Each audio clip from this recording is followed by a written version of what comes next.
Today we talk about finding your path.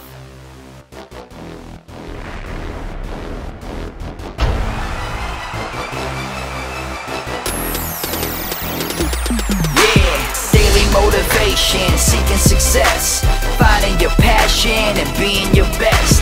Raphael, Elias, and the sensation. This is daily motivation.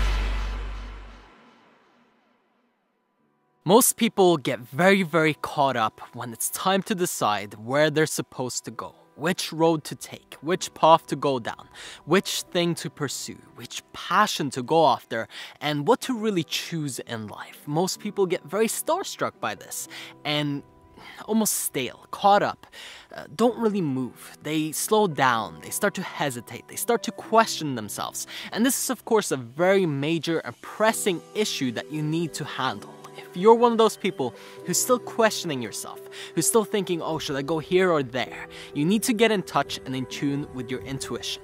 You need to get a hold of that thing inside you that already knows the way, that inner compass that can lead you through the path, the one that will tell you which decision to make, and then you just go with it. You don't have to worry about what should I choose, where should I go, what should I do, will this work, will this not work, and how long will it take? Instead, you just execute and you do what you're supposed to do. That's the whole magic. That's when everything starts to come together in your life. When you begin to act like that, instead of wavering, instead of hesitating, instead of questioning yourself, all these things will slow down your momentum and they'll kill your growth and you won't get to where you really want to be. So if you want to get rid of all of that and really find your path and get very clear, I need you to tune in to what's going on in here.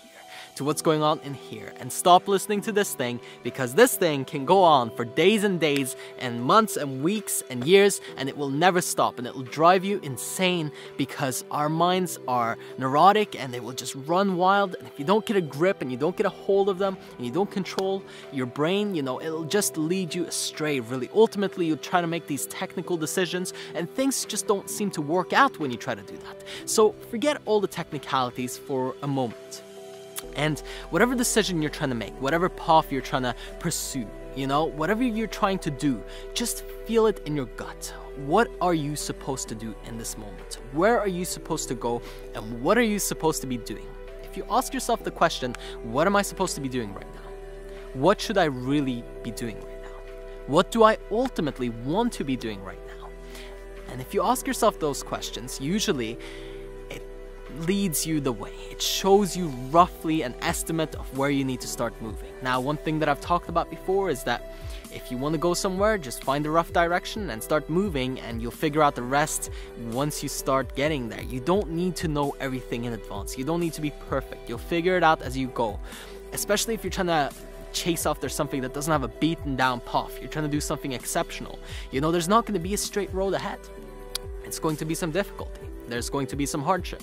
There's going to be some pain, some confusion, some clutter. You're not going to be completely clear the whole time in terms of where you need to go. And that's okay. But if you're listening to this, that's enough. That's enough, and you don't need to worry any further. If you have that down, and you're in tune, and you can feel this is where I need to go, this is what I want to do, this is the path that I want to pursue, this is where I want to go down, this is what I want to chase, then that's enough. And the rest, you can figure out later.